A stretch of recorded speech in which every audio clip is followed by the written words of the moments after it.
chaises et tout était plein, donc c'était pas facile. Donc je répète, je vais pas mettre une fois. Donc, le thème de ce matin, c'est donc un fruitier dans son jardin. Alors d'abord, qu'est-ce que c'est un fruitier? Un fruitier, c'est des racines, donc ce qu'on va appeler le porte-greffe. Ensuite, on fait une greffe. Donc soit on greffe la variété tout de suite sur le porte-greffe, ou soit on greffe un intermédiaire. Et ensuite, s'il y a un intermédiaire, l'intermédiaire sera greffé à 1,40 m si on fait une demi-tige, 1,80 m si on fait une haute tige. Il existe aussi certaines variétés qui peuvent être bouturées, comme par exemple au niveau pommier, la galeuse, ce qu'on appelle la pigeonnée d'Armor, qui elle se bouture très facilement, mais c'est très rare. Et toutes les autres variétés, à ce titre, le noisetier se marcotte, autrement c'est toujours des plants qui sont greffés. Ce qu'il ne faut pas oublier non plus, c'est qu'au niveau de la loi, si un arbre dépasse 2 mètres de hauteur, il doit être planté à 2 mètres de chez le voisin. S'il est inférieur à 2 mètres, il doit être planté à 50 cm de chez le voisin. Par contre, si l'arbre a plus de 30 ans, on considère que s'il n'a pas gêné pendant 30 ans, il ne va pas gêner les suivants. Donc c'est au gars qui va acheter la parcelle à côté de savoir s'il y a des arbres ou pas. Et donc si ça n'a pas gêné les gens avant, ça ne doit pas le gêner non plus. Donc c'est à lui de savoir ce qu'il achète et ce qu'il n'achète pas. Par contre aussi, les fruits qui se trouvent dans l'arbre, tant qu'ils sont sur l'arbre, appartiennent au propriétaire de l'arbre. Mais dès qu'ils sont tombés, ils appartiennent au propriétaire du terrain. Ce que vous avez le droit de faire, comme dans votre parcelle, s'il y a quelqu'un qui a un arbre, donc pour nous c'est un fruitier, tout ce qui dépasse chez vous, vous avez le droit de le faire couper. Mais c'est à lui de le faire, c'est pas à vous. Vous n'avez pas le droit de le faire. Ou alors il faut quelque chose de signé pour avoir le droit de le faire. Voilà. Donc ensuite, voilà, c'est la définition du fruitier. Donc la première chose, donc c'est le porte-greffe qu'on va s'occuper. Le porte-greffe va jouer sur plein de choses. Il va jouer sur l'écartement entre les plants, il va jouer sur la rapidité de mise à fruit, il va jouer sur le calibre du fruit, il va jouer sur la longévité de l'arbre, et le porte-greffe va aussi jouer sur l'adaptation aux différents types de sols. Mais il va également aussi influer sur la quantité et la qualité du travail à faire. Car plus le porte-greffe sera vigoureux, moins de travail il demandera. Plus le porte-greffe est faible, plus il demandera de travail et de technicité. Si on veut avoir une production régulière, il faudra veiller à avoir une bonne fertilisation, faire une taille de formation, faire une taille de fructification, désherber, les traitements fongicides, insecticides, qu'on soit en bio ou conventionnel, il y a des traitements à faire. Et plus on est bio, plus il faut faire de traitements. Quand on est en bio, il faut faire 4-5 fois de traitement de plus que quand on est en conventionnel.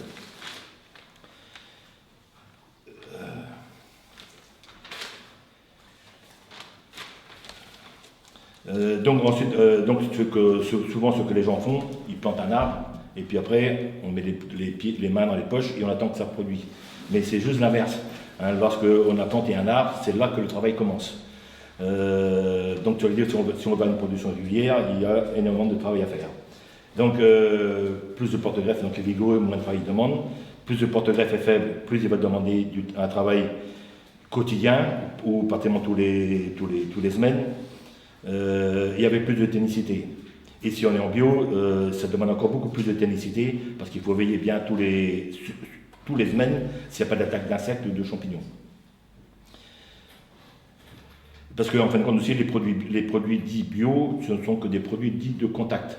Donc ça ne tue que ce qui est là le jour du traitement. Si il y a un nouvel arrivage d'insectes ou de champignons demain, après-demain, dans 10 jours, il faut recommencer. Ensuite, donc si le porte-greffe est faible, ça veut dire qu'il a peu de racines. Donc ça veut dire qu'il ne tient pas tout seul dans le sol. Donc il faut à tout prix le mettre des poteaux, des fils, pour qu'il tienne debout tout seul. Ça va jouer aussi comment sûr, parce que donc, les racines sont ras du sol. Si on prend un porte-greffe vigoureux, c'est juste le contraire, ça va des racines pivotantes, donc elles vont descendre dans le sol, et un petit peu de racines traçantes qui pourront alimenter l'arbre. Donc en fin de compte, l'herbe ne gêne pas trop les premières années de plant, sauf la première, deuxième année, ou même les hautes tiges, il faut désherber, mais par contre, les porte-greffes, greffer ce porte-greffe, il faut à tout prix désherber les plants. Parce qu'en fin de compte, le plant va manger sur la même hauteur de terre que l'herbe. Donc tout ce que va pomper l'herbe, ça sera au détriment du fruitier. Autrement, certains vont me dire aussi, nous on coupe l'herbe tous les semaines. Plus on va couper l'herbe, c'est juste l'inverse qu'il faut faire, plus on va couper l'herbe, plus l'herbe va pomper, donc moins il y aura pour les fruitiers. Suivant les variétés de fruitiers qu'on peut planter, on compte à peu près entre 1 à jusqu'à 8-9 vigueurs de racines différentes. Donc on va commencer par les nanisans pour les plus faibles, nanisans, du faible, du moyen, du mi-vigoureux, du vigoureux et du très vigoureux. Le très vigoureux, c'est en général quand il n'y a pas d'intermédiaire. Donc là, ça pousse énormément. Donc on revient sur quoi va jouer le porte-greffe, donc sur l'écartement des plants. Donc ça va varier de 6 mètres carrés pour les nanisans. Un 6 mètres carrés, ça équivaut à 4 mètres. 4 mètres entre les rangs, multiplié par 1,50 m dans la rangée.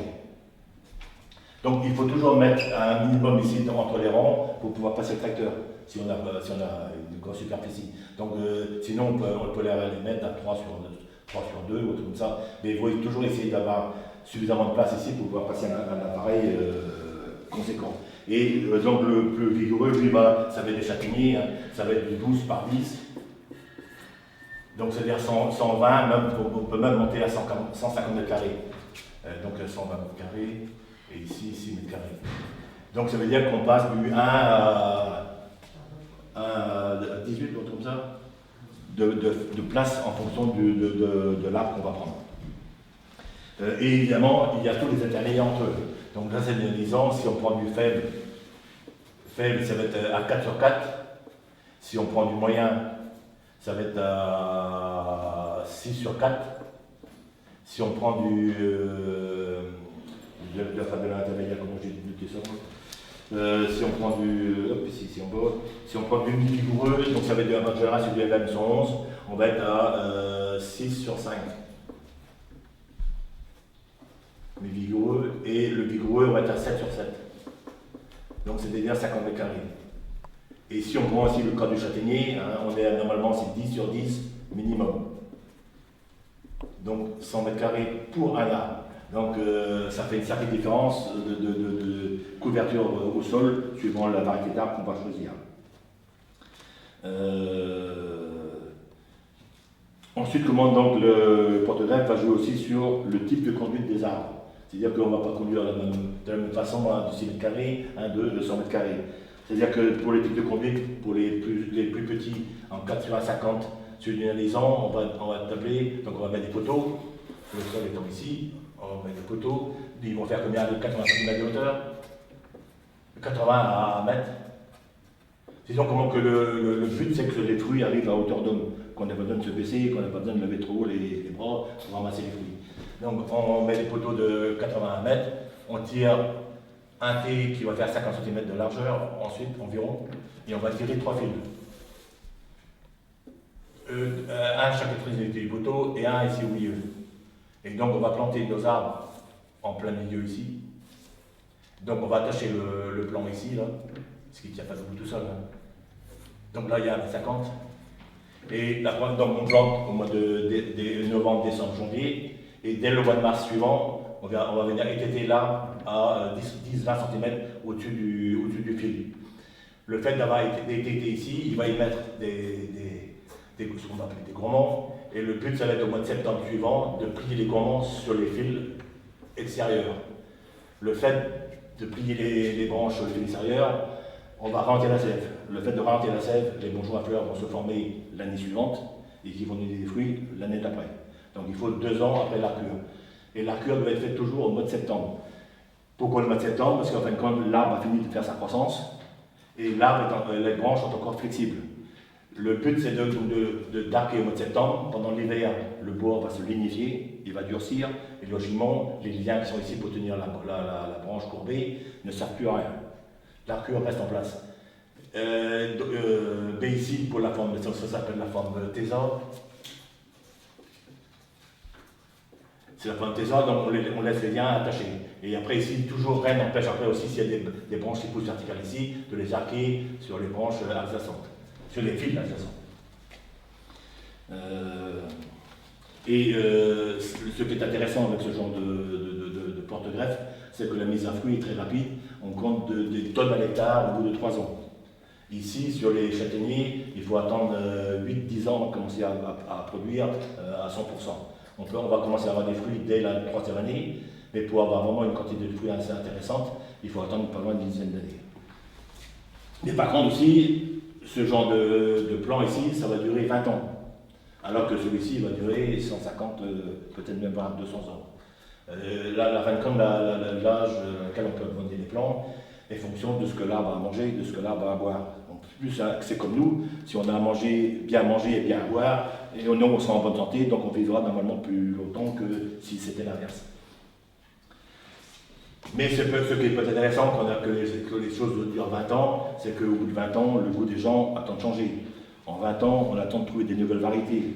Et le but quand on produit des fruits, ben, c'est de coïncider avec les désirs des gens. Donc au bout de 20 ans, ça ne plaît plus aux gens, on change et puis on met des nouveaux. Mais après, comme aussi, si pour quelqu'un qui a un seul arbre, arriver à 20 ans, ce qu'on peut faire aussi, c'est repiquer un porte-greffe au pied ici et le greffer sur l'ancien plan. Et l'arbre est reparti pour 15 ans. Et on peut faire ça 2 fois dans la vie de l'arbre. Si on arrive à... Donc, fin de compte, la greffe, elle sert à changer les variétés de fruits, mais elle peut aussi servir à changer les racines. Donc, on peut faire la condition de prendre le temps et évidemment de le faire. Ensuite, donc ça c'est pour la vente des arbres. Après, il y a toutes les formes qu'on trouve dans le commerce. Donc, tu as les simples U, tu as les double U. Donc, double U, c'est comme ça. Double U, c'est comme ça. Double U, c'est comme ça. Après, tu as les palmettes verriers 4 bras. Donc, ça, c'est les 2 U l'un dans l'autre. Tu as les palmettes obliques.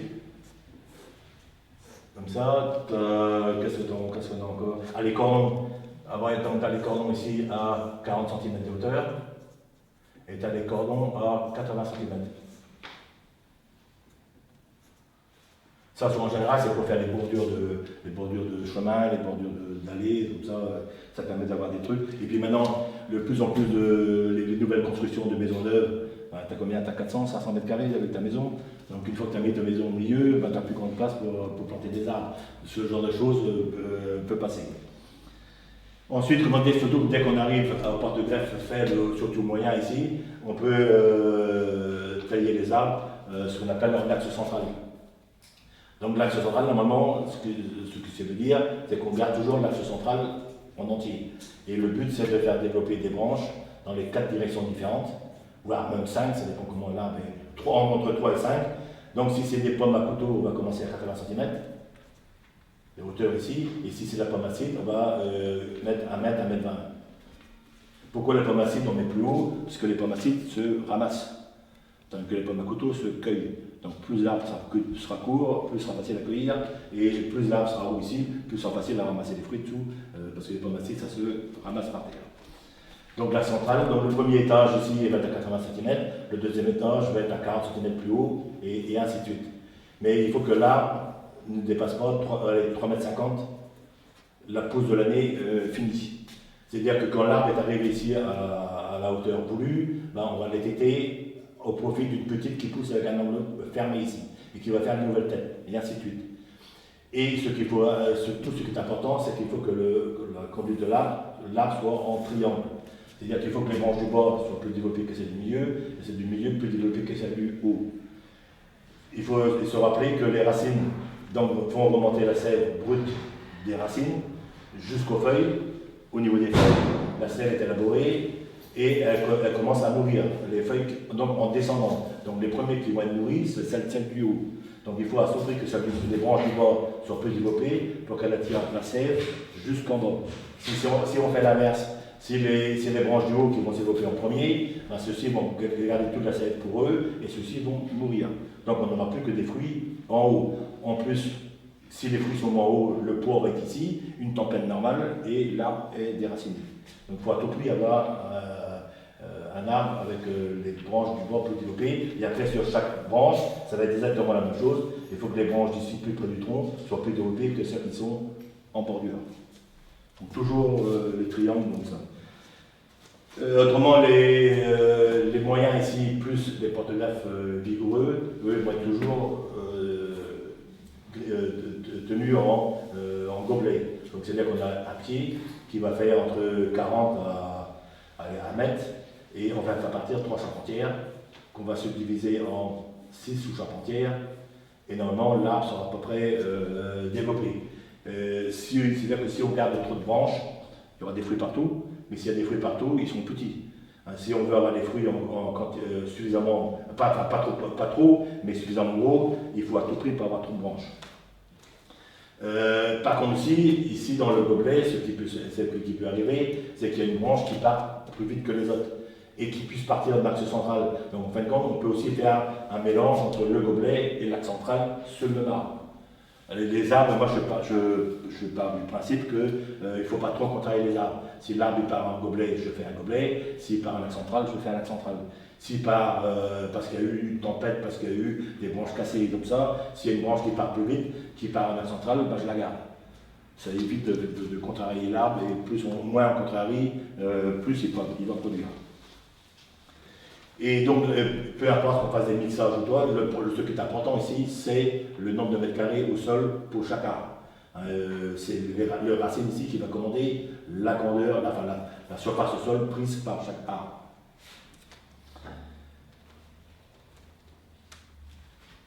Et après, donc là, ça c'est la basse tige. Après, si on démarre sur la demi-tige ou sur la haute tige, donc ça veut dire que la haute tige, on a un départ des branches à 1,80 m, le point de vue plus haut. Donc là, à tout prix, il faut avoir du matériel pour pouvoir cueillir les fruits. Parce que si on les ramasse par terre, il n'y a plus aucune conservation. Donc il faut à tout prix les cueillir. Donc plus c'est bas ici, plus c'est facile à cueillir, plus c'est haut, plus c'est difficile. Mais il faut savoir aussi que plus un arbre est haut, plus un arbre a une vigueur de racine importante, moins il sera malade. Plus il a des porte-greffes faibles ici, plus il sera malade. Pourquoi? Parce qu'il demande une taille tous les ans. Donc plus on taille, plus on fait des portes ouvertes aux champignons et aux insectes, donc plus il faut traiter. Plus ils sont hauts ici, moins de taille il y a à faire, donc moins de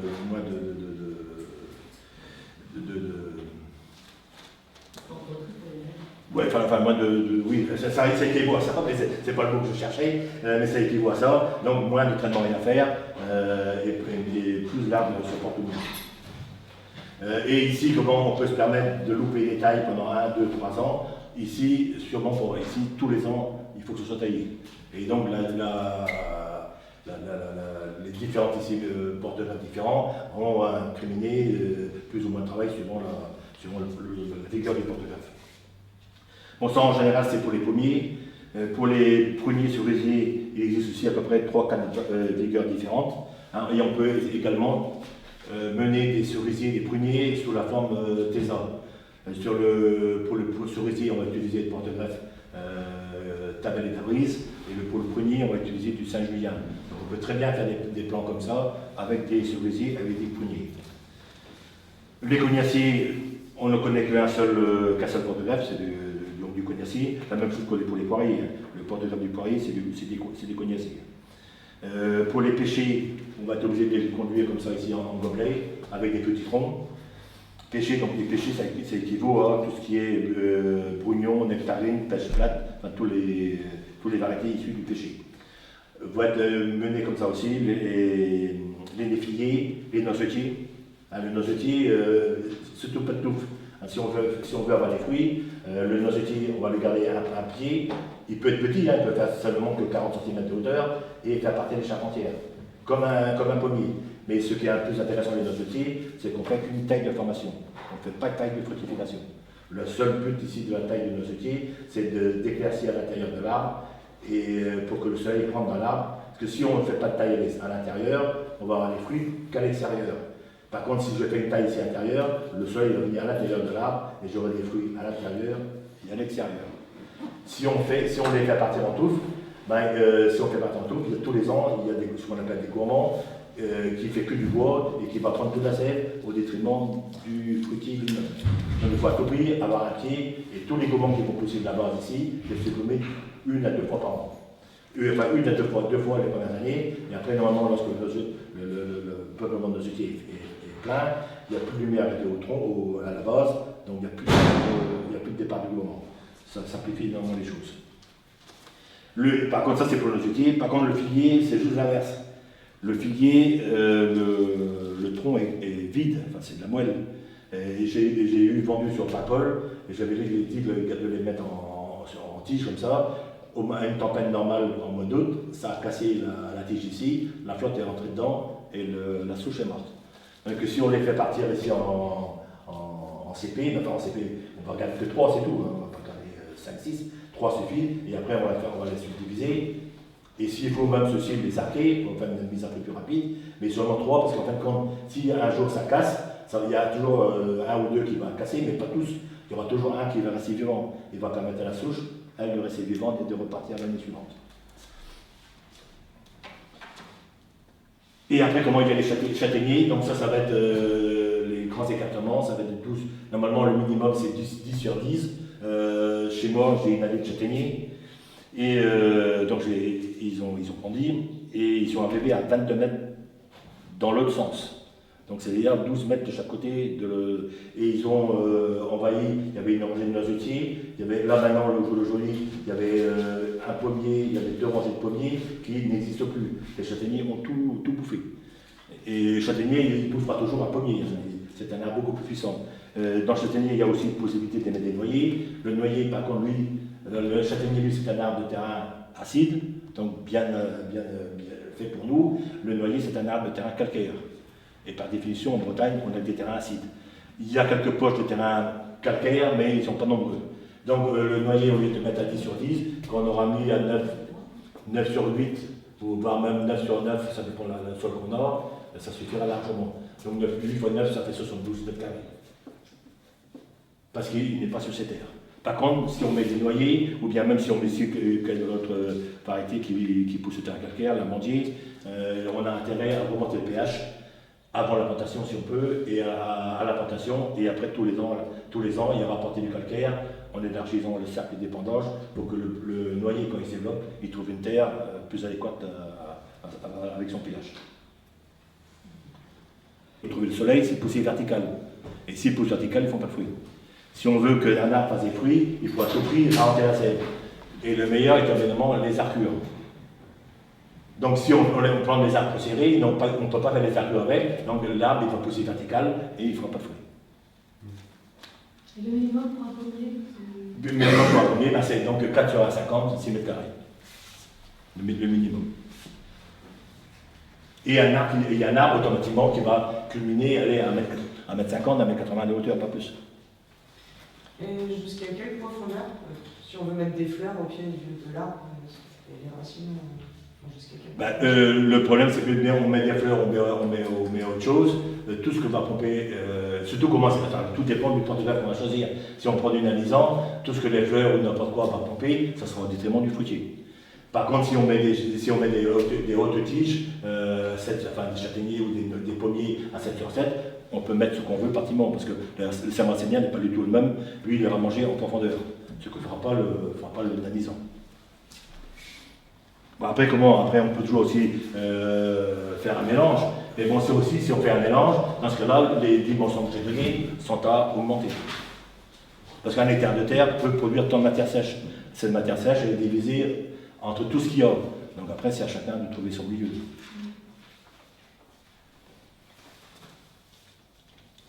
Donc le deuxième point sur lequel le porte-greffe va jouer, enfin le deuxième point donc c'est le pH du sol.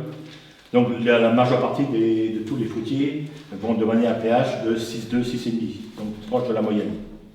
Il y a des exceptions, il y a le noyer, tout à l'heure j'ai dit, donc lui c'est un arbre de terrain calcaire, comme l'amandier, et donc lui il faut arriver à un pH de environ 7, si on peut. L'amandier à peu près pareil aussi, peut-être un peu moins, 6,5, 7. Et à l'inverse, il y aura tout ce qui est myrtille, cranberry, eux c'est juste l'inverse, on demande un terrain très acide et humide, donc l'idéal c'est un pH de 4, 4,5. Donc pH 4 c'est le pH de la tourbe pure, donc c'est très très très bon. Et moi les miens, mes myrtilles font 2 mètres de hauteur. Et 2 mètres, parce que je les maintiens à 2 mètres, parce que le problème des myrtilles, si nous on trouve bon, on n'est pas les seuls. Les oiseaux, eux, ils les adorent. Et les oiseaux sont, même sur n'importe quel fruitier, hein, ils sont le matin, dès que le soleil est levé, c'est-à-dire à 4 h du matin, ils y sont. Nous, il est 9 h, 10 h, 11 h, et il n'y a plus rien à manger. Donc nous, si on veut avoir des fruits, il faut les couvrir avec des filets, c'est même plus des filets. Nous, on est arrivé au grillage métallique. C'est-à-dire que les oiseaux, surtout pour la myrtille, ils se posent sur les rebords, sur les supports des filets ou du grillage, et picorent le filet, quand c'est du filet, et les coupent sans aucun problème. Et donc ils passent par les trous faits par qu'ils font, et ils vont bouffer les myrtilles. Autre problème avec les myrtilles, surtout pour la myrtille, c'est les terrains très humides, et il y avait des rats musqués. Les rats musqués faisaient des trous sous le grillage, et les oiseaux passaient par les trous du rat musqué pour entrer dans le... Donc c'est une guerre sans cesse. Et donc maintenant on a supprimé les filets, on a mis du grillage métallique, et on a enfoncé des panneaux de volets métalliques à 40 cm dans le sol. Et bon là on y arrive, mais le problème du grillage, maintenant tout est made in China, donc ce qui empêche de griller, de rouiller est tellement faible que les oiseaux arrivent à casser les mailles. Donc on a toujours le même problème, mais bon, un peu moins souvent. Et donc ce qu'il faut aussi, c'est que souvent il ne faut pas non plus avoir des terrains trop riches, surtout lorsqu'on met des porte-greffes d'anisant. Je connaissais un cultivateur, il prenait sa retraite, et donc ici il a nettoyé toutes ses crèches, récupéré tout le fumier qu'il pouvait trouver, et il a mis dans le champ pour lequel il voulait mettre son verger. Le problème, c'est que son sol est arrivé tellement riche que pendant 12 ans, ces arbres n'ont fait que pousser, ils n'ont jamais fait aucun fruit. Ah, il était en pétard, mais bon, j'y pouvais rien. Et donc, ce qu'il faut, c'est qu'il faut un terrain suffisamment riche pour que les arbres démarrent. Mais après, une fois que l'arbre arrive en production, il faut arriver à scinder ses apports de fertilisants. Parce qu'en fin de compte, qu'est-ce qui fait faire du bois? C'est l'azote. Mais qu'est-ce qui fait faire grossir les fruits? C'est aussi l'azote. Donc admettons qu'on amène au printemps un engrais trop riche en azote et qu'il y a un coup de gel sur les fleurs. Donc s'il y a un coup de gel sur les fleurs, il n'y a pas de fruits. Donc qu'est-ce que fait l'azote? Il va nourrir le bois. Donc ça veut dire que quand on va cueillir les fruits au mois de août, septembre, octobre, novembre, il n'y aura plus de fruits à cueillir. Par contre, bonjour la taille qu'il y aura à faire au mois de février et mars. Donc on n'a rien gagné en récolte et on a le travail multiplié par 10 au printemps à faire la taille. Donc il faut essayer de scinder ces apports d'azote. Donc apporter un engrais légèrement azoté au mois de mars, avant le démarrage de la végétation, et apporter l'azote après, seulement s'il y a des fruits.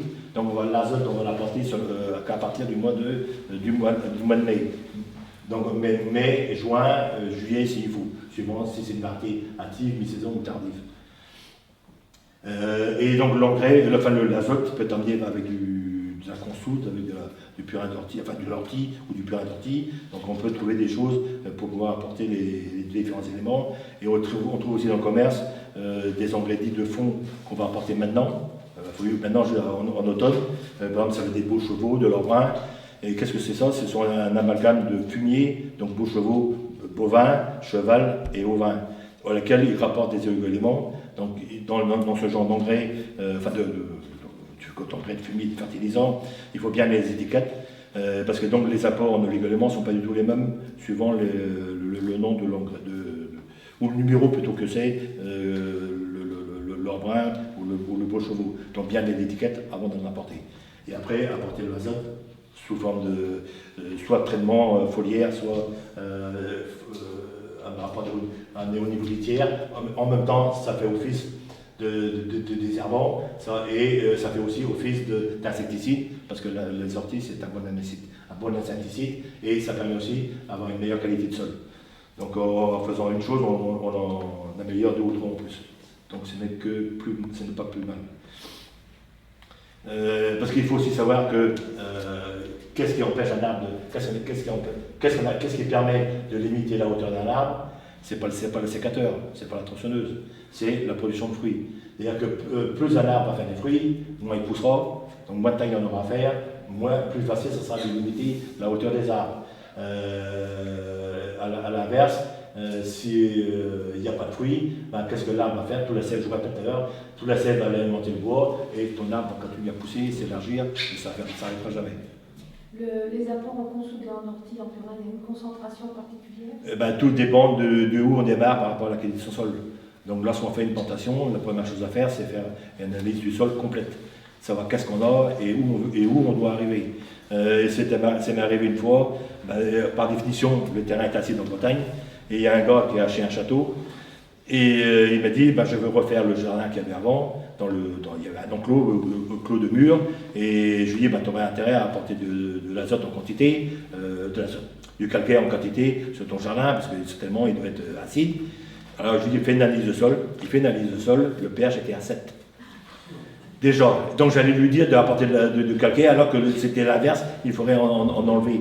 Et tout soit pourquoi? Parce qu'il était le long du quai de Morlaix, et donc le Morlaix, donc le merle le 13 était déposé, et les cultivateurs venaient chercher, mais il y avait toujours des restes. Et donc quand il y avait des restes, les gars du port de Morlaix, téléphonaient aux gars du châtelain d'avant évidemment, et ils venaient chercher avec sa remorque, et ils mettaient ça dans le jardin. D'où pourquoi qu'on avait un pH de 7. Et ça existe aussi, des pH très élevés en bordure de mer. C'est-à-dire que les gens amènent des goémons, amènent des algues, et ça remonte le pH du sol très facilement. Donc on arriverait à des pH de 6,5 assez fréquemment. Donc l'idéal, c'est qu'on plante. Le sujet d'aujourd'hui, c'est un arbre. Donc avec un arbre, on va pas faire des analyses de sol, mais quand on fait un verger, on a toujours intérêt à faire une analyse de sol pour savoir d'où on démarre et où on veut arriver. Et quand vous amenez votre terre à analyser, dites que c'est pour faire un verger, et ils vous diront qu'est-ce qu'il faut apporter et qu'est-ce qui manque dans le sol pour avoir un maximum de production en faisant le minimum de travail possible. Et avoir des arbres en bonne santé, évidemment. Mais il faut compter combien de l'ordre de 90, 100 € l'analyse du sol. Complète, pas que le pH.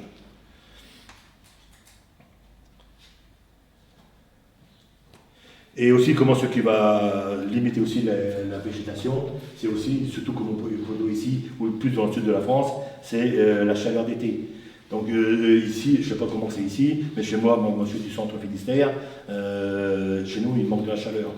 Et donc les arbres poussent tout le temps. Donc nous, le problème de faire des fruits, c'est les arbres, on arrête les morts à faire du bois, pas à faire du fruit. Par contre, dès qu'on arrive dans le Morbihan, et mieux plus dans le sud de la France, le terrain étant tellement sec l'été que les arbres ne poussent pas. Et les fruits mûrissent mieux. Donc nous, c'est juste l'inverse. Et on nous manque de la chaleur, les arbres font du bois, donc il faut les obliger à faire des fruits, et c'est beaucoup plus compliqué. Donc quand on a un problème de sécheresse été, enfin un problème entre guillemets, ça permet aussi de limiter la végétation et donc d'être plus facile à conduire. Parce que c'est bien les fruits qui arrêtent la hauteur de l'arbre, pas le sécateur. Parce que si on veut couper ici, si on veut couper là pour empêcher l'arbre de pousser plus haut, automatiquement si on coupe, il y aura des gommans qui vont pousser, et qu'est-ce que vont faire les gens l'année suivante? Ils vont recouper les gommans, on recentre la sève sur quelques bourgeons, et c'est encore des gommans qui vont pousser les années suivantes. C'est pour ça qu'il est très important de pouvoir faire les arcures, parce qu'en fait, quand les arcures, on ralentit la sève artificiellement, mais on garde énormément de feuilles à nourrir. Donc la sève va être divisée sur tous les rameaux qui vont pousser ici, le long de la branche arquée. Donc quand on fait une coupe, on va couper ici à 2-3 yeux, ce qu'on appelle la taille trigène. Donc c'est juste l'inverse. Ça va être limité sur 3 yeux, et automatiquement c'est les gommons qui vont pousser. Les arcures ici, c'est obligatoire pour tous les arbres à noyaux. Donc c'est-à-dire prune, pêche, cerise, les coings. Pas obligatoirement nécessaire pour les arbres à pépins, les pommes, les poires, mais s'il faut, les arcures, les arbres à pépins, les arcures, ça fait faire des fruits 2 ans après, c'est obligatoire. Enfin les fruits, faire des fleurs. La taille, c'est faire des fleurs. Que les fleurs fassent des fruits, c'est un autre problème. Après, on entre dans la pollinisation, on rentre dans prendre des gelées, bon, de tout ce genre. Mais bien tailler son arbre, c'est faire des bourgeons à fleurs, et c'est essentiel. Et les arcures, vous les faites manuellement? Les arcures sont faites manuellement. Alors on prend un morceau de chambre à air pour le mettre au niveau de la branche, pour ne pas l'abîmer. Et après, fil de fer ou ficelle, on l'accroche le milieu au sol ou alors au tronc. Il y a des gens qui mettent des poids. le problème du poids, avec le vent, ça balance, ça casse. Toi, où le ballon ou un animal passe, tape dans le poids et la branche va casser. Par contre, si on l'attache au sol, il va rester fixe. Et ce qui est intéressant aussi lorsqu'on les attache, c'est qu'à certaines fois, les arbres peuvent pousser tout dans le même sens. Maintenant le soleil, donc ça permet en faisant des arcures de ramener des branches dans l'autre sens et d'équilibrer son arbre comme on veut. Alors les arcures ici on peut le faire artificiellement, mais ils peuvent aussi se faire naturellement. C'est-à-dire que l'idéal, quand il y a des fruits, c'est de garder un fruit ici en bout de branche, et le fruit en grossissant, il va faire plier la branche naturellement. On prend les rainettes d'Amérique, les premières années, il va pousser vertical. Et après, au bout de 4-5 ans, il y aura des fruits ici en bout et les branches vont arquer naturellement. Mais si la nature ne le fait pas tout seul, il faut l'aider. Et si on veut avoir des fruits rapidement, il faut faire des arcures. Sinon, il faut attendre beaucoup plus d'années avant de commencer à faire des fruits. Les arcures, et ce qui est intéressant aussi avec les arcures, les arcures, on les fait au mois de septembre, et les branches qui sont en trop, on les garde. On les supprimera qu'à la taille du printemps, c'est-à-dire au mois de mars. Parce que, admettons qu'on ait fait des arcures, il y a une tempête, il y a la neige, et que les branches courbées cassent. Si elles cassent, si on la coupe et tout le reste à côté, il ne reste plus rien. Donc il faut toujours garder des branches ici pour combler le fait que les branches arquées puissent casser. Autre chose aussi, lorsqu'on a des plants déjà assez vieux, la tâche du gourmand ici sur le vieux bois est très faible. Donc si je fais mon arcure ici comme ça, je risque de décoller le gourmand du tronc. Donc ce qu'on peut faire, c'est faire des arcures dans le sens inverse. C'est donc une branche qui part à droite, la courber sur la gauche. Et là, ça sera beaucoup plus résistant par rapport au vent. Mais on peut faire ce genre de choses. Autre chose aussi, quand on fait des arcures, donc on a notre branche, on a notre tronc plutôt, on a la branche, il faut on peut arquer que du bois de l'année. Donc j'ai dit que le bois va se lignifier par l'hiver, donc le bois de 2 ans il est lignifié, il ne courbe plus. Donc on ne peut courber que du bois de l'année. Et il faut que le bourgeon terminal ici soit plus bas que le point de départ. Donc c'est-à-dire qu'il faut que j'ai une courbure comme ça. Donc la hauteur ici, c'est ici mon trait, donc il faut que la branche ici soit plus bas que le trait. Sinon ça ne marche pas. C'est-à-dire que si je fais une pliure trop brusque, quand c'est pas quand il la sève, c'est l'arrêter. Donc le bourgeon qui est ici, lui, hop, il va démarrer tout droit. Donc il faut faire des longues courbures pour que la sève soit disséminée tout le long de la branche courbée.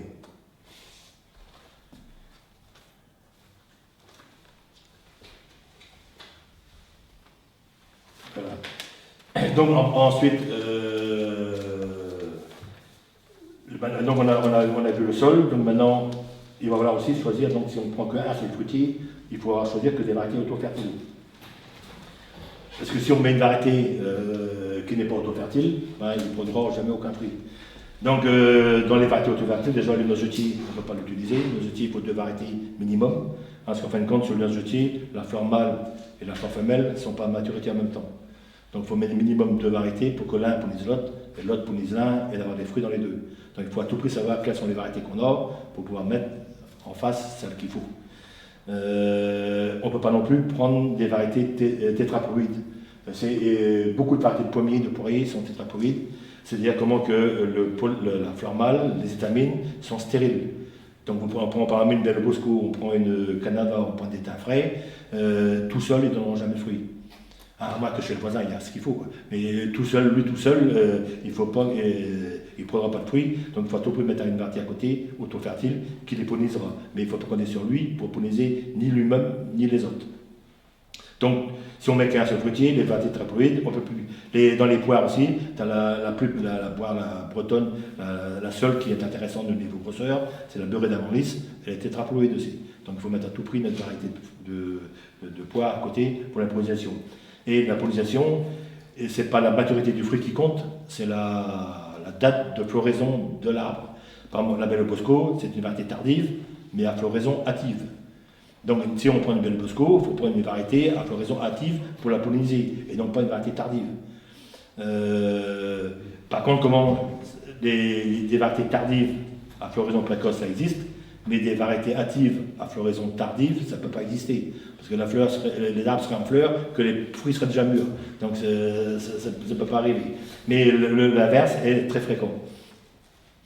Donc ce qui est important pour choisir la variété, c'est d'avoir des arbres qui sont en fleurs en même temps. Mais il existe aussi, surtout dans les pommiers, ce qu'on va appeler les pommiers à fleurs, les Everest, Golden Gem, Golden Hornet, bon, il y en a peut-être une vingtaine, trentaine de variétés de pommes à fleurs, et sur ces arbres-là, les fleurs durent un mois et demi. Donc sont capables de polliniser énormément d'autres variétés. Mais donc on peut en mettre dans son verger si on a plein, mais il y a aussi pas mal de communes qui en plantent au niveau embellissement. Donc s'il y a des pommiers à fleurs à côté, il faut profiter de pouvoir mettre des pommiers comme on veut chez soi. Ils sont pollinisés par les arbres à côté. Mais c'est pas vous le propriétaire. Donc les arbres à côté, ils peuvent être coupés du jour au lendemain et vous n'avez rien à dire. Mais ce qu'on peut faire aussi, c'est que quand on a un arbre chez soi, il n'y a pas de pollinisateur à côté, rien n'empêche de polliniser une branche avec un pollinisateur pour pouvoir polliniser celle-ci. Donc on peut modifier en mettant deux variétés. Même il y a un gars sur le château de Versailles, il a greffé 600 variétés de poires sur le même poirier. 600 variétés sur le même. Donc ils ont fait un cardon comme ça ici, greffé sur du porte-greffe très vigoureux, et il a fait partir ses branches comme ça ici, et à chaque départ de branche, il a greffé des nouvelles variétés. Mais ceux-là, ils font, je ne sais pas, 10 mètres de long, hein. Et il a greffé 600 variétés sur le même arbre. Le problème, lorsque l'on plante énormément lorsqu'on greffe énormément de variétés sur un arbre, c'est qu'il faut aussi vérifier la vigueur intrinsèque. Là, on prend au niveau pommier, on va prendre une coque orange. Une coque orange, c'est un développement très, très faible. Tu mets à côté une belle bosco, lui au contraire, c'est très vigoureux. Donc il ne faut pas que le vigoureux bouffe le faible à côté. Donc si on met un vigoureux à côté, le vigoureux, il faudra le tailler énormément pour que le faible puisse se développer. Et donc de pouvoir avoir les variétés dites dans son arbre. Donc c'est quelque chose qu'il faut vérifier très souvent. Pour les pruniers, alors les pruniers c'est très très difficile. Il existe pas de variété dans tout le reste évidemment, mais il y a des variétés auto-fertiles, auto-stériles, partiellement auto-fertiles, partiellement auto-stériles. Donc dans les pruniers, je conseille toujours aux gens de mettre au minimum 2 variétés, parce que l'autopollinisation est très très très difficile. Pour les cerisiers, tous les anciennes variétés sont auto-fertiles. Mais les nouvelles variétés, eux, sont... Non, c'est juste l'inverse. Toutes les vieilles variétés sont stériles. Il n'y a que les nouvelles variétés qui sont auto-fertiles. Les nouvelles variétés, c'est le Sunmid, Sunbird, c'est des variétés hollandaises. Elles sont auto-fertiles, mais tous les Burla, Napoléon, tout ce genre de choses sont auto-stériles. Donc il faut minimum 2 variétés pour avoir des fruits.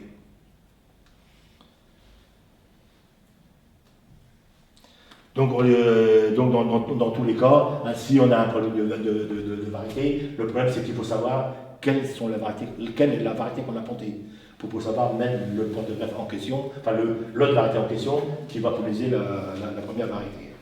Donc il ne faut pas perdre les étiquettes, parce qu'en général quand on vend des plants, on met des étiquettes, les étiquettes vont durer 1 an, pas plus.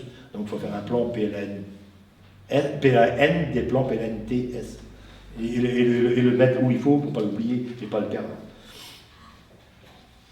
Et on considère aussi qu'au niveau de pollinisation, 50 mètres de distance, c'est le maximum qu'on puisse avoir entre 2 plants.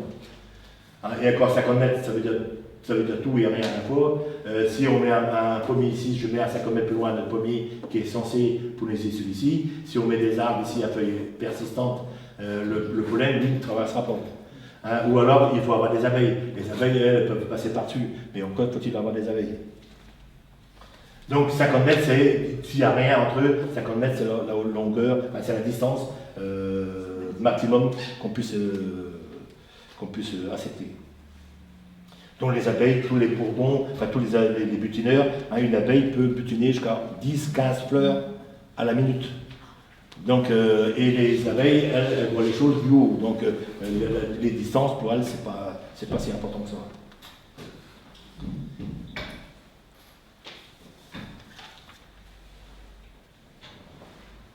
Donc à part ça, donc, je pense que j'ai dû à peu près tout dire.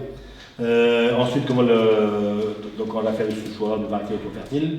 On peut choisir après les variétés hâtives, des mi-saison, des tardives et des très tardives. Hâtives, c'est-à-dire que ça va être mûr au mois de juillet-août. Et qui dit fruits hâtifs dit pas de conservation. Hein, c'est-à-dire que les fruits, on les cueille et il faut les consommer tout de suite. C'est même pas la peine de les mettre en chambre froide, d'autant plus qu'un fruit qui a commencé à mûrir, tu le mets en chambre froide, il continue à mûrir. Ça ne changera rien. Donc les variétés hâtives, il faut les consommer tout de suite. Ou faire la compote ou bien les utiliser d'une manière quelconque. Les mi-saisons, elles vont être mûres septembre, octobre. La majeure partie vont se conserver jusqu'à la fin décembre. Il y a quelques variétés qui vont se conserver jusqu'à la fin janvier, début février, si les germaines ne brassent pas, et d'autres. Les tardives, elles vont être mûres au mois de novembre, décembre. Elles vont se conserver jusqu'en février-mars sans trop de problème. Et après, il y a les très tardives, surtout en pommier, style les copendus, les rainettes d'Armorique, les de l'Estre, qui elles ne sont pas mûres beaucoup avant le mois de janvier, mais qui vont se conserver jusqu'au mois de mai, juin, sans trop de problèmes.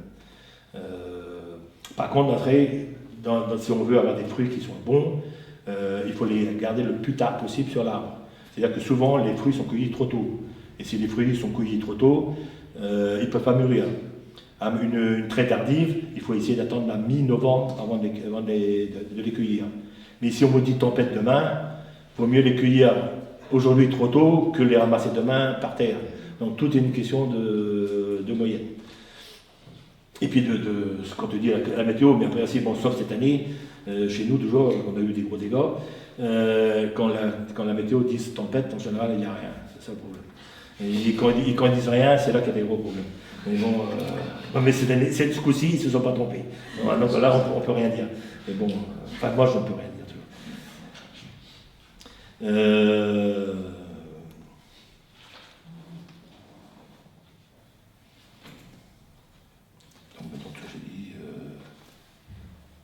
Donc, je pense avoir tout dit. S'il y a des questions. Moi j'avais une question sur la taille des greffes. Comment est-ce qu'on taille une nouvelle greffe quoi, quand c'est encore un petit.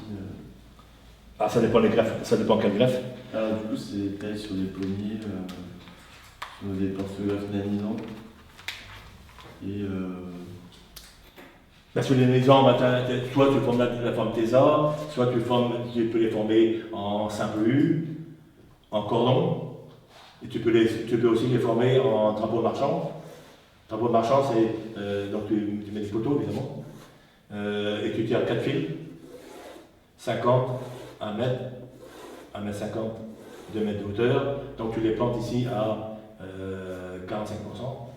Donc le fait déjà de le planter de travers, tu ralentis la vigueur de la sève. Il faut toujours essayer, quand on les plante comme ça, de mettre la greffe, si c'est des greffes en écusson, la greffe toujours en haut. Parce qu'en fait, quand on le force, le plan sur la droite, ici, si la greffe étant ici, si je le force comme ça ne cassera pas. Si je fais l'inverse, je mets la greffe sur le côté ici, je force un peu, la greffe va casser. Donc toujours la greffe sur le haut. Si c'est une greffe à l'anglaise, la greffe à l'anglaise c'est moitié-moitié, donc on s'en fout. Et le but c'est de planter, si c'est du M9, ça va être planté tous les 1,50 m. Et le but c'est de faire développer les branches dans le sens inverse. Donc ici on ralentit la sève, et ici donc à 90 degrés, on ralentit encore la sève. Donc, et on garde une branche ici pour combler le vide qui est ici, parce que l'arbre il va faire noir ici, donc il faut une branche ici pour combler le vide, et ainsi de suite. Et l'arbre ici, il ne faut pas qu'il soit. Donc ici ça va être 2 mètres. 2 mètres de hauteur, donc il ne faut pas qu'il aille plus haut aussi que ces 2 mètres. Donc ça veut dire que, alors ici, toujours la même chose, l'arbre en triangle ici, il faut à tout prix que les branches du bord soient plus développées que celles du milieu et que celles du bord. C'est-à-dire que ici, je vais planter et je vais tailler mon arbre à 1,10 m, 1,20 m de hauteur pour former mon premier réseau de branches. Enfin, mon premier, et le premier ici, et le premier là. Et une fois que ceux-là sont développés, je passe au deuxième. Troisième, quatrième, mais il faut que celui-ci soit développé avant de passer au deuxième, et ainsi de suite.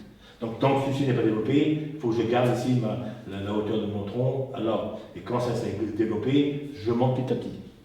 Et il ne faut pas vouloir développer le haut, ce que je répète tout à l'heure, si on développe le haut ici, ils vont pomper toute la sève, et le bois ici va crever. Donc il faut à tout prix former le bord, et quand le bord est formé, on passe au deuxième, puis au troisième, puis au quatrième, puis au cinquième. Ok. Et après, bon, soit on fait ça, soit on fait ça. On peut arriver aussi à faire des gobelets, mais ce sera des petits arbres. Mais si on fait des gobelets, il faudra mettre un tuteur. Si c'est du A9, il faudra mettre un tuteur pour l'empêcher de tomber. Parce qu'il ne tient pas debout tout seul. Ok. Mais c'était surtout pour les. Enfin, à quel moment je dois couper les petites branches du porte-greffe qui sont encore. Le là. plus tôt possible. Donc, enfin, le plus tôt possible, dès que la greffe a démarré, donc ça s'appelle des gourmands, ce qui pousse. Dès qu'il y a quelques feuilles sur le greffon. Dès que le greffon a démarré, ça veut dire que la greffe a prise, il faut enlever le plus vite possible tous les ça s'appelle des gourmands. Enfin, c'est pour... Donc il faut enlever les gourmands le plus tôt possible. Parce que tout la sève qui part dans le gourmand, c'est autant de moins pour la partie de fruits. Et il faut savoir que la sève ira plutôt au gourmand qu'au fruitier.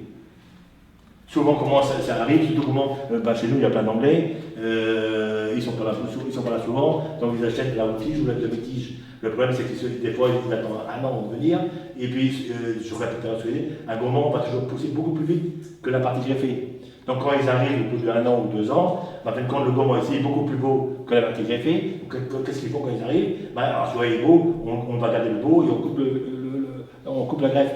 Et puis après, c'est donne de ne pas avoir de fruits. Les gourmands ici, automatiquement, vont se développer plus vite que le plan greffé.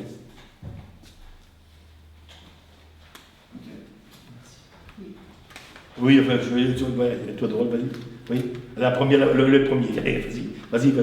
Est-ce que vous pouvez revenir sur la branche qui pousse trop? Et vous avez dit dans ce cas-là, on la coupe pas parce qu'on contrarie l'arbre. Oui et non. Admettons comment ça, elle part bien et qu'elle part en axe central. Je la garde en axe central. Mais si elle part, elle est toute seule, c'est juste l'inverse, il faut la tailler pour équilibrer son pied pour que ça pousse à la même vitesse dans toutes les dimensions. Sauf si celle-ci elle démarre bien avec un axe central, je la laisse en axe central. Parce que maintenant il y a des variétés qui se développent très facilement en axe central, et d'autres qui font pas. Tu prends la Florida, elle se développe naturellement en axe central. Et là, si on fait l'axe central, ici, on garde les branches qui poussent à l'horizontale. Donc si tu commences à faire une nouvelle greffe au bout de 80 ans, si tu as 90 ans déjà, c'est bon, mais si c'est pour toi, tu n'as pas de succès, tu peux toujours faire. C'est comme ici, mettre un nouveau porte-greffe pour faire vivre celui-ci 10 ans de plus, tout dépend de ton âge et si tu as des descendants ou pas, ou des gens qui s'intéressent ou pas. Après, c'est le choix de chacun.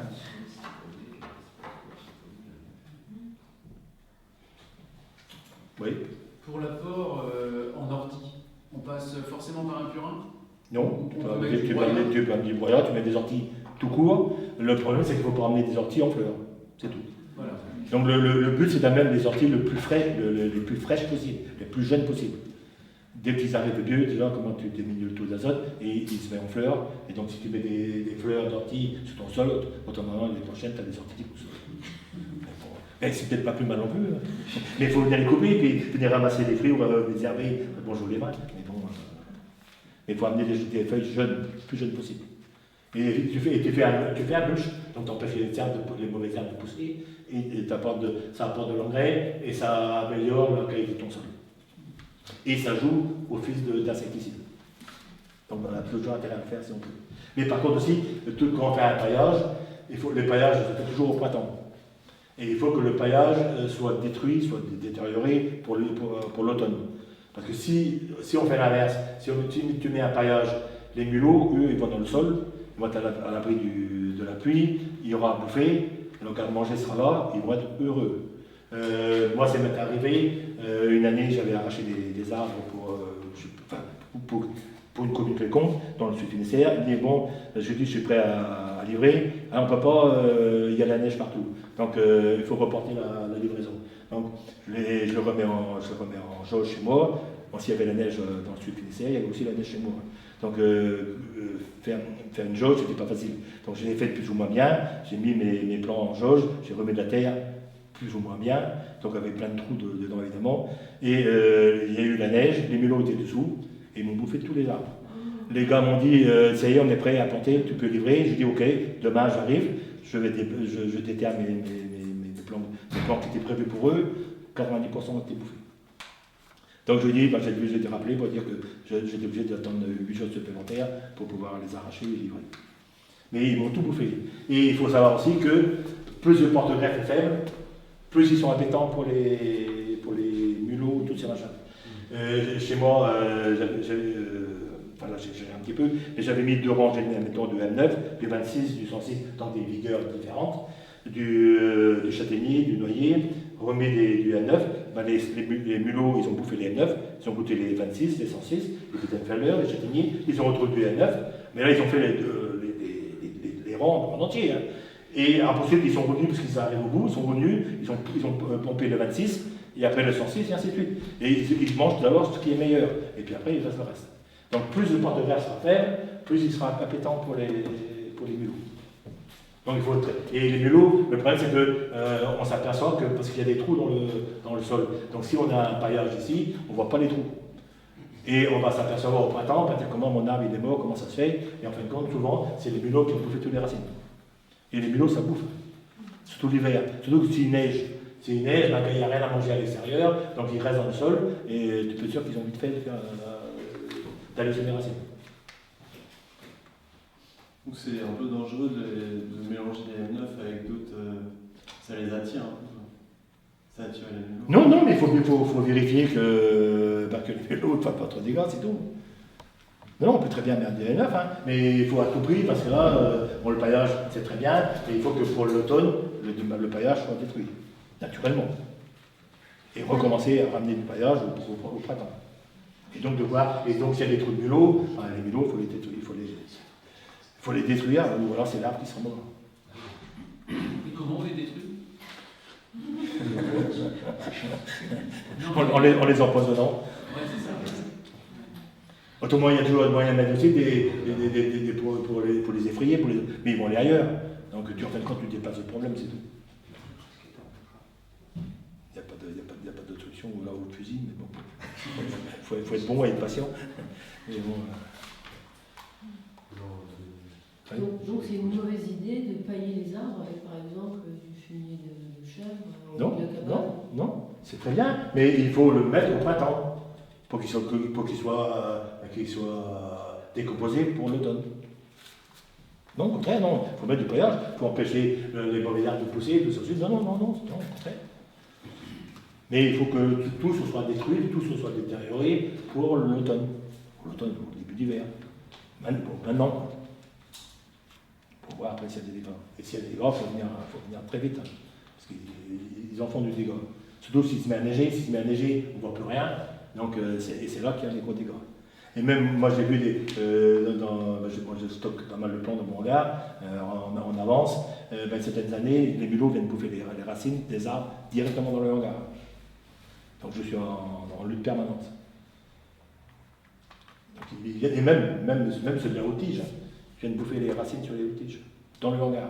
Là, ils sont bien, ils sont à l'abri, il pleut, ils sont à l'abri, il y a à manger, personne ne les dérange. Que moi dans la journée, mais la nuit, je ne suis pas là. Hein. Heureusement pour moi d'ailleurs, mais bon. Mais eux, ça n'empêche pas de travailler normal, de se nourrir. Pardon, un composteur à côté des arbres fruitiers, c'est pas recommandé. Non, ça va attirer automatiquement les animaux. Hein. Parce que souvent, ils se logent dedans et puis. Ils vont à côté, ils vont bouffer à côté. Ah oui. Nous, on a les petits pois à côté, parce qu'on mange plus les petits pois. C'est le risque. Hein. Ouais. Et puis dès qu'on met des composts aussi, ça dépend qu'est-ce qu'on met dans le composteur, ça attire les rats, ça attire les machins. Bon, après, il faut savoir ce qu'on veut. Mais rien n'est beau à 100% et rien n'est mal à 100%. Tout est une question de moyenne qui évolue d'année en année. Donc ça dépend aussi de ce qu'on met dans son composteur, il ne faut pas tout mettre non plus. Plein de certains mettent de la viande avariée, automatiquement les rats arrivent. Hein. Oui, mais...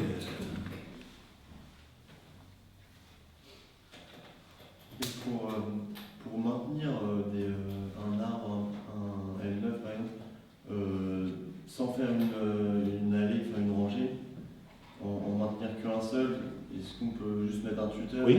fonctionne. Ouais, tu mets un tuteur pour empêcher de. Tu mets un tuteur, tu mets ton L9, tu mets un tuteur automatiquement, et t'es bon. Mais par contre, le M9 ou bien les cerisiers, c'est du col, c'est un Julien pour les poignées, et les porteurs organisants tout court. Ils ne tiennent pas debout tout seul, donc tu es obligé de mettre un tuteur. T'as pas d'autre choix. Et puis après aussi, qui dit porteur FM, dit racine ras du sol, donc attention à la sécheresse de l'été. Et donc ça veut dire que moi, lorsqu'on fait un verger et qu'on met tout sur porteur canalisant, le goutte à goutte est automatique avec. Parce qu'il suffit d'une année de sécheresse, même pas un début d'année de sécheresse, et les arbres ils crèvent. Et chez moi, en cerisier, j'avais commencé à tailler, à greffer sur du tablet à brise. J'étais obligé d'arrêter le tablet à brise, parce que même chez moi, ma pépinière était exposée nord, et les porte-greffes crevaient par manque d'eau.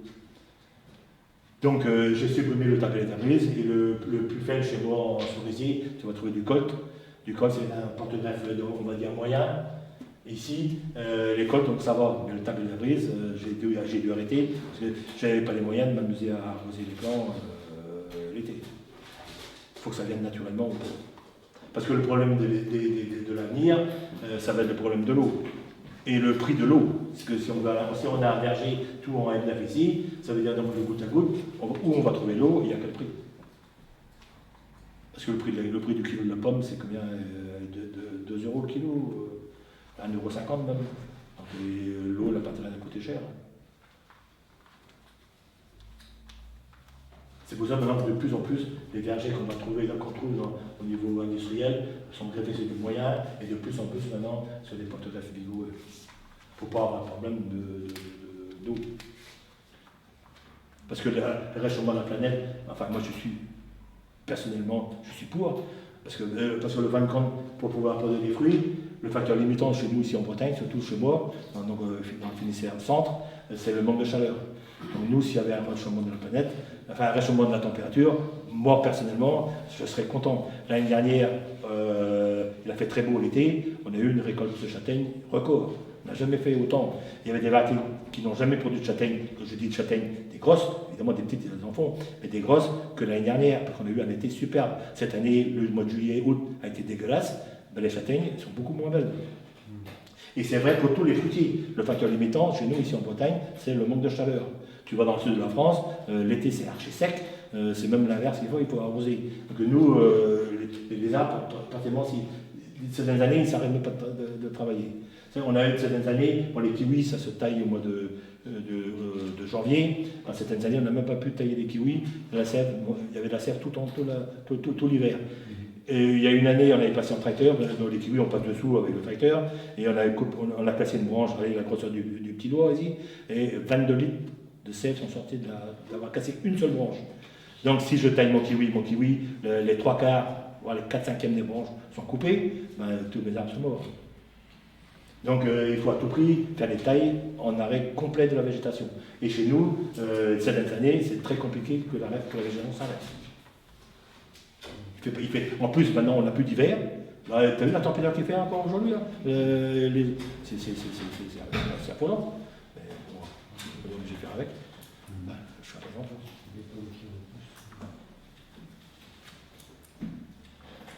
D'autres questions? Oui. Je suis dans le pressage de pommes. Cette année, il n'y a pas beaucoup de pommes. Est-ce que vous savez à quoi c'est lié? Alors, à plein de facteurs. Ça dépend d'où. Est-ce que c'est le vent? Je travaille à côté de Montfort-sur-Mer. Et c'est un secteur où il y a pommes cette année. Chez moi, j'ai eu tellement de pommes l'année dernière que cette année, on n'a pas tellement de pommes. Ouais, un sur deux, comme on dit. Enfin, oui et non. Donc l'année dernière, nous, on a eu une récolte record dans tout. Donc c'était normal, plus ou moins, que les arbres se reposent cette année. C'est-à-dire que c'est comme toi, si je te fais travailler trop aujourd'hui, demain, je ne ferai rien avec toi. Un fruitier, c'est un être vivant, comme un animal, comme nous, comme toi. S'il faut trop, un arbre, si on veut qu'il fasse des fruits l'année prochaine, il faut qu'il fasse du bois cette année. S'il ne fait pas de bois cette année, s'il fait que des fruits, l'année prochaine, tu n'en auras aucun. Par contre, comment toute la bordure, tous les côtes en Bretagne, les arbres cassent sous le poids des fruits. Je ne te parle pas des dégâts de la tempête, là, je n'ai pas été voir depuis, mais chez nous, c'est affolant. Donc je présume que, en plus, les arbres étaient chargés en fruits, comme pas possible, mais par contre, l'année dernière, eux, n'en ont pas eu. Pourquoi? À cause du gel. Et donc, par contre, cette année, eux, ils en ont plein.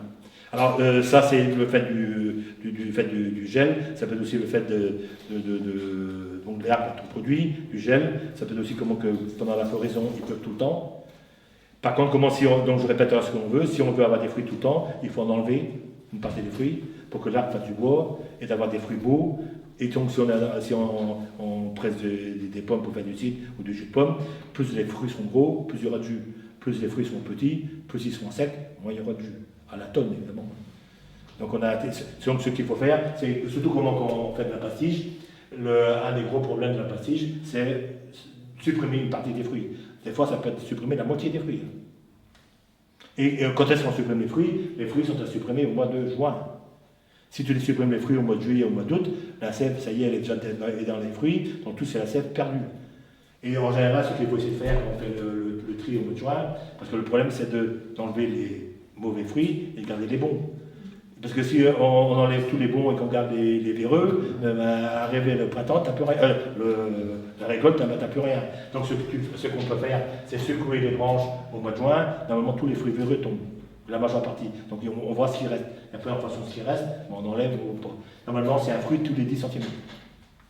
Donc dans ces mètres, c'est une moyenne. Après, comment tu peux avoir 2-3 fruits l'un à côté de l'autre, c'est la mesure où tu as 40 cm entre 2 grappes de fruits.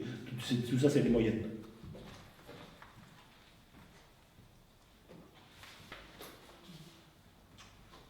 C'est bon? Ouais.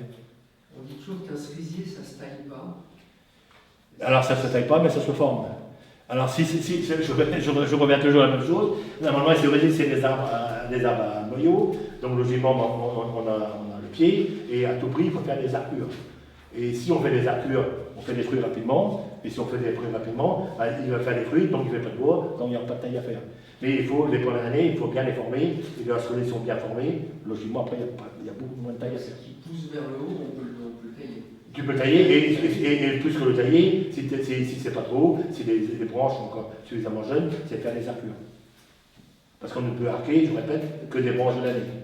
Et il faut que le bourgeon terminal soit plus fort que son point de départ. Mais tous les arbres à noyaux, donc on dit qu'on ne les taille pas, mais il faut bien les former. Les former, pourquoi? Parce qu'on fait des fruits, et si l'arbre fait des fruits, il n'y a pas tellement de taille à faire. C'est une question d'équilibre. Et s'ils n'ont pas été taillés pendant 10 ans, par exemple, et qu'ils ont poussé... Ah ben on peut redémarrer tout à zéro. Donc, admettons que t'es ton arbre ici, il est parti de partout, tu coupes tout ici, évidemment au-dessus de la greffe. Tu coupes au-dessus de la greffe, tu redémarres avec des gourmands, et tu fais des arcures. Parce que là, si tu gardes le pied ici, donc il y a la sève qui va monter, que tu veuilles ou que tu ne veuilles pas. Donc elle va aller sur les gourmands. Donc tu vas avoir des pousses très très longues. Donc il faudra faire à tout prix des arcures, et des arcures dans le sens inverse. Parce que si tu as un tronc qui est gros, l'attache ici du gourmand va être très faible. Donc si tu tires dessus ici, tu vas le décrocher. Donc tu vas le tordre dans le sens inverse. Mais tu peux redémarrer à zéro. Mais c'est autant de temps perdu. Après, ça veut dire 2-3 ans de plus avant d'avoir les fruits. Mais il faut savoir ce qu'on veut aussi. Donc si tu veux avoir des fruits ou pas. Si on veut avoir des fruits, il faut à tout prix refaire son arbre. Et quand ils sont trop vieux, on n'a pas intérêt à faire ça. Ben alors s'ils sont trop vieux, ça dépend du nombre de l'âge des racines. S'ils sont trop vieux, il faut qu'ils soient capables de réagir. S'ils ne peuvent pas réagir, ça ne sert à rien. Et puis après aussi, il faut savoir si la variété de fruits est bonne ou pas, enfin, si nous on l'aime ou pas. Parce que ça sert à quoi de gagner un arbre dont la variété ne nous plaît pas? Il vaut mieux couper tout et regreffer si la racine n'est pas trop vieille. Ou alors souvent, on a un test refaire un arbre comme ça va demander 2, 3, 4 ans. Des fois, on a aussi des faits de les déraciner et de mettre un arbre jeune à côté. Après, mais par contre, si c'est une bonne variété, il faut la garder. Et si cette variété n'est pas trop vieux, il faut aussi le garder, parce que le problème d'un arbre jeune, quand tu le plantes, il faut qu'il refasse son système racinaire. Donc il vaut mieux toujours garder le système racinaire en place et le faire travailler. Les racines sont en place, donc ça va faire des gourmands très vite, et on récupère de la production très vite. Donc chaque cas est un cas à part, et après, suivant chacun, on fait ou pas.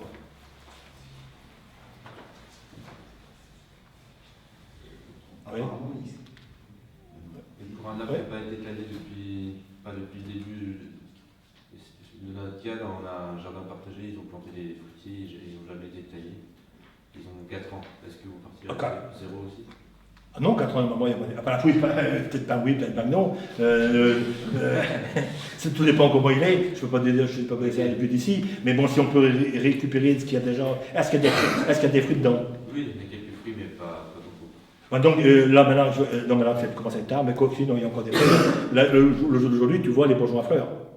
Ouais. Donc, s'il y a des fleurs, donc ça veut dire qu'il y aura des fruits l'année prochaine. Donc, tu tailles le minimum. S'il n'y a pas de fruits, au contraire, là, tu vas dessus. Mais les bourgeons à fleurs sont déjà visibles depuis le mois de septembre, hein. Depuis même le mois d'août. En général, un bourgeon à fleurs, c'est un bourgeon qui va être fusiforme.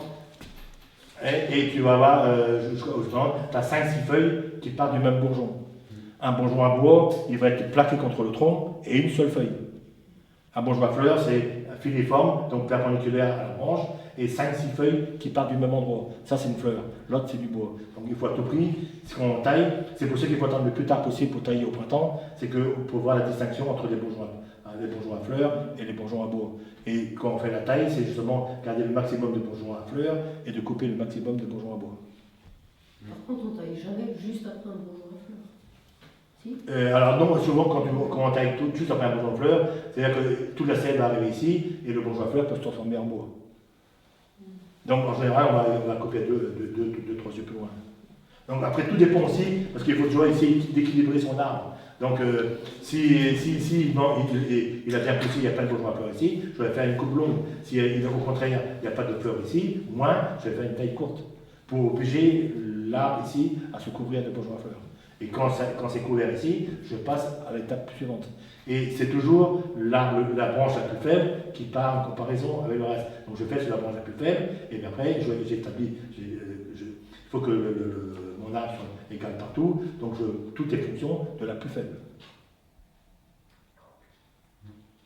Enfin, quand on veut faire les choses comme il faut, après chacun fait ce qu'il veut. Et puis après, attention, nous, on dit c'est ça, mais après, il y a le gel, il y a une tempête, il y a sécheresse, il y a inondation, donc l'arbre, lui, il va faire ce qu'il veut après. C'est parce que nous, on a dit que c'est comme ça, que lui, il va faire pareil. Donc c'est pour ça que quand on taille un arbre, on le voit cette année, on va tailler en fonction de ça, l'année prochaine, je reviens faire sa taille, il peut être complètement différent. Il y aura une sécheresse, il y aura une tempête, les branches vont être cassées, donc c'est un nouvel arbre. Donc on réagit en fonction de ce qu'on voit et on fait avec. Obligé, il n'y a pas le choix. Donc tous les ans, c'est un nouvel arbre, il faut savoir réagir. Apparemment, il serait déconseillé de replanter un verger, par exemple, où il y a déjà eu des arbres à mourir.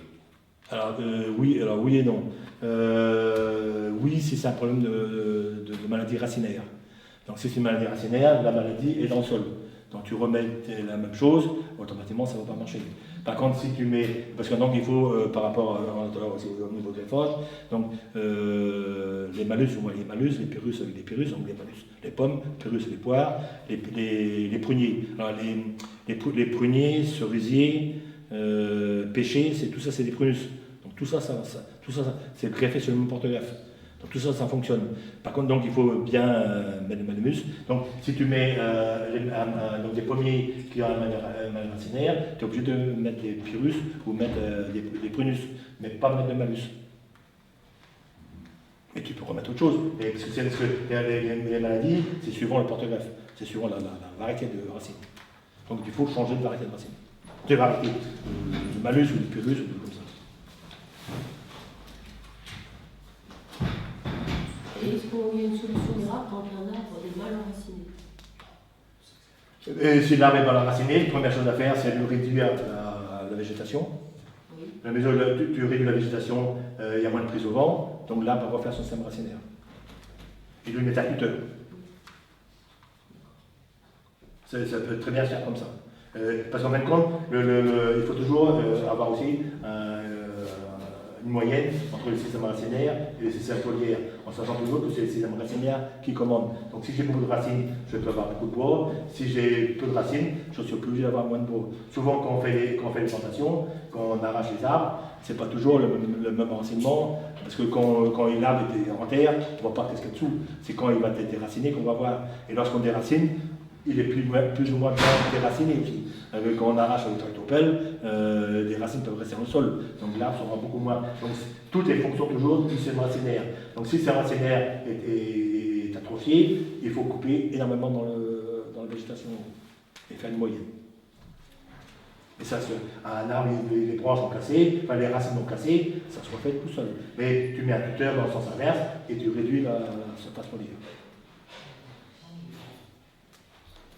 Et s'il faut, évidemment, des arbres, tu fais tout ce qu'il faut, tu mets de l'engrais du côté où ça a cassé. Parce qu'un arbre réagit automatiquement avec de l'engrais. Chez moi, j'avais eu une année de noyer entre deux parcelles. J'avais un chemin qui était ici, j'avais mon poulailler ici. Et donc on avait planté la rangée de noyer l'hiver juste avant. Et puis mon père dit, on va redécaisser toute la route ici, et on va bien empirer pour pouvoir passer l'hiver sans aucun problème. Et donc on commence à dépirer, et puis on voyait les racines. Et puis qu'est-ce que c'est ces racines? C'est pas normal. Donc on les a cherchées côté rocher, et les racines venaient bien des noyers. On est parti dans le sens inverse. Et le noyer, en l'espace de 2-3 mois, a traversé la route qui faisait 3 mètres de large pour venir chercher à manger dans le poulier. Et dans le poulier, il y avait des rhizomes, des racines affolantes, tout ça pour nourrir le noyer.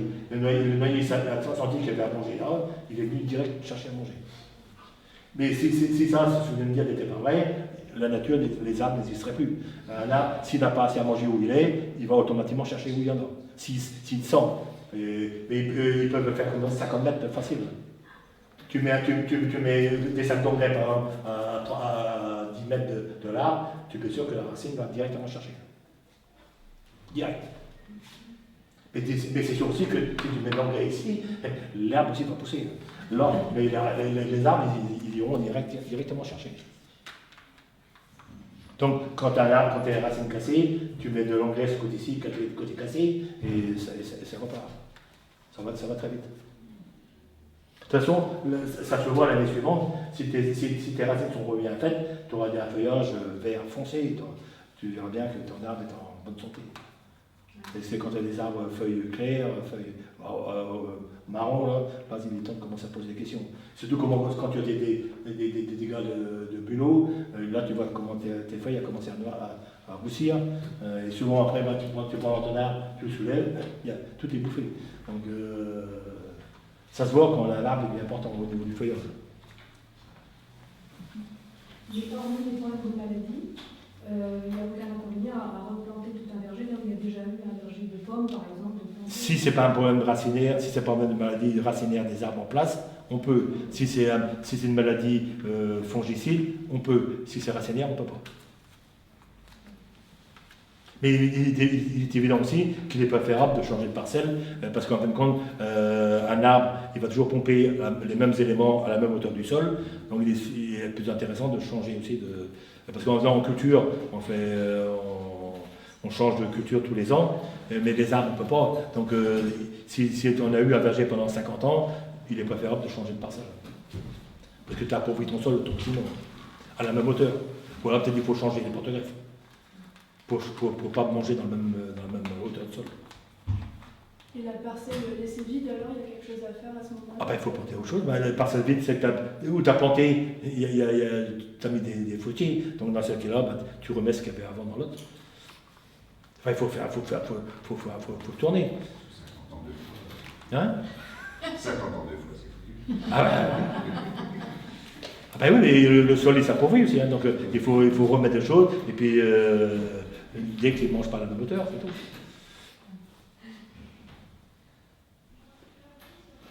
Et les rangs de fruitiers, c'est toujours sur l'axe sud-nord?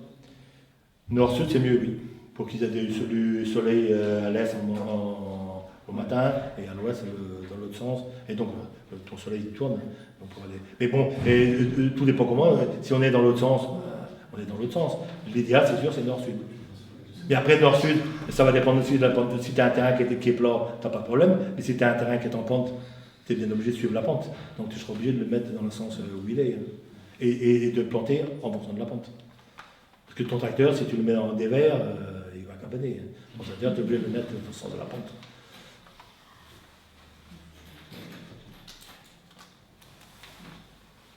Et puis même pour récolter les fruits aussi, récolter les fruits, il vaut mieux aller en descendant. S'il faut que tu les remontes, je sais bien que dans la vigne ils le font, mais bon, le prix du vin n'est pas le même prix n'est pas le prix du jus de pomme ou du cidre.